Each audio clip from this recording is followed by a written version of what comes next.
Good morning. This is Pastor Jeff, and we are here for our daily lectionary readings. Our daily lectionary readings for today is for Monday, February 8th, 2021. Once again, we'll have a Psalm reading, then we'll have an Old Testament reading, and then we'll have a New Testament reading. Let us take a look at our three scriptures for the day. Our Psalm reading comes from Psalms 102, verses 12 through 28. Yet you, God, are sovereign still, always and ever sovereign. You'll get up from your throne and help Zion.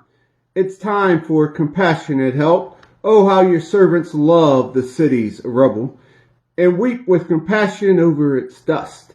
The godless nation will sit up and take notice. See your glory, worship your name. When God rebuilds Zion, when he shows up in all his glory, when he attends to the prayer of the wretched, he won't dismiss their prayer. Write this down for the next generation, so people not yet born will praise God. God looked out from his holy high place. From heaven he surveyed the earth. He listened to the groans of the doomed. He opened the doors of their death cells. Write it so the story can be told in Zion. So God's praise will be sung in Jerusalem's streets and wherever people gather, along with the rulers to worship him. God sovereignly brought me to my knees. He cut me down in my prime. Oh, don't, I prayed, please don't let me die. You have more years than you know what to do with. You laid Earth's foundation a long time ago and handcrafted the very heavens. You'll still be around when they're long gone, threadbare and discarded like an old suit of clothes. You'll throw them away like a worn-out coat. But year after year, you're as good as new. Your servants' children will have a good place to live, and their children, they'll be home with you. Our Old Testament reading today is in two parts. The first comes from 2 Kings chapter 4, verses 8 through 17. Hear these words. One day, Elijah passed through Shunem. A leading lady of the town talked him into stopping for a meal. And it became his custom. Whenever he passed through, he stopped for a meal. I'm certain, said the woman to her husband, that this man who stops by with us all the time is a holy man of God. Why don't we add on a small room upstairs and furnish it with a bed and a desk, a chair and a lamp, so that when he comes, he can stay with us.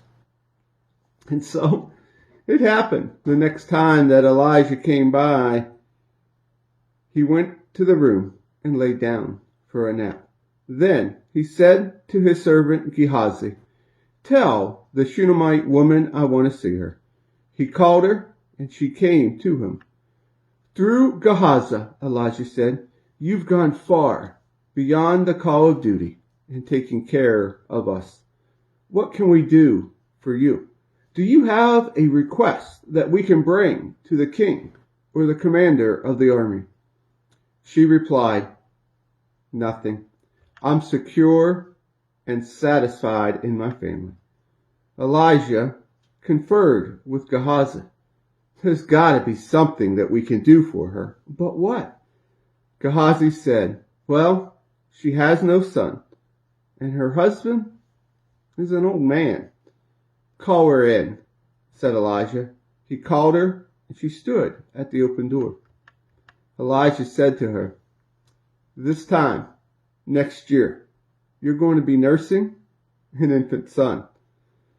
Oh, my master! Oh, holy man, she said. Don't play games with me, teasing me with such fantasies.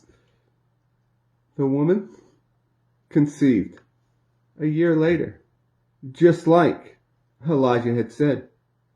She had a son. We continue in 2 Kings chapter 4, verses 32 through 37. Elijah entered into the house and found the boy stretched out on the bed dead. He went into the room and locked the door, just the two of them in the room, and prayed to God. He then got into bed with the boy and covered him with his body. Mouth on mouth, eyes on eyes, hands on hands. As he stretched out over him like that, the boy's body became warm. Elijah got up, paced back and forth in the room. Then he went back and stretched himself upon the boy again. The boy started sneezing. 7 times he sneezed and opened his eyes. He called Gehazi and said, "Get the Shunammite woman in here." He called her and she came in. Elisha said, "Embrace your son." She fell at Elijah's feet, face to the ground, in reverent awe. Then she embraced her son and went out with him. Our New Testament reading today is from the book of Acts, chapter 14, verses 1 through 7. When they got to Iconium, they went, as they always did, to the meeting place of the Jews and gave their message. The message convinced both Jews and non-Jews, and not just a few either. But the unbelieving Jews worked up a whispering campaign against Paul and Barnabas, sowing mistrust and suspicion in the minds of the people in the streets. The two apostles were there for a long time, speaking freely, openly, and confidently as they presented the clear evidence of God's gifts, God corroborating their work with miracles and wonders. But then there was a split in public opinion, some siding with the Jews, some with the apostles. One day, learning that both the Jews and the non-Jews had been organized by their leader to beat them up, they escaped as best as they could to the next town, Lycaonia, Lystra, Derbe, in the neighborhood. But then, we're right back at it again, getting out the message. And here ends our readings for the day.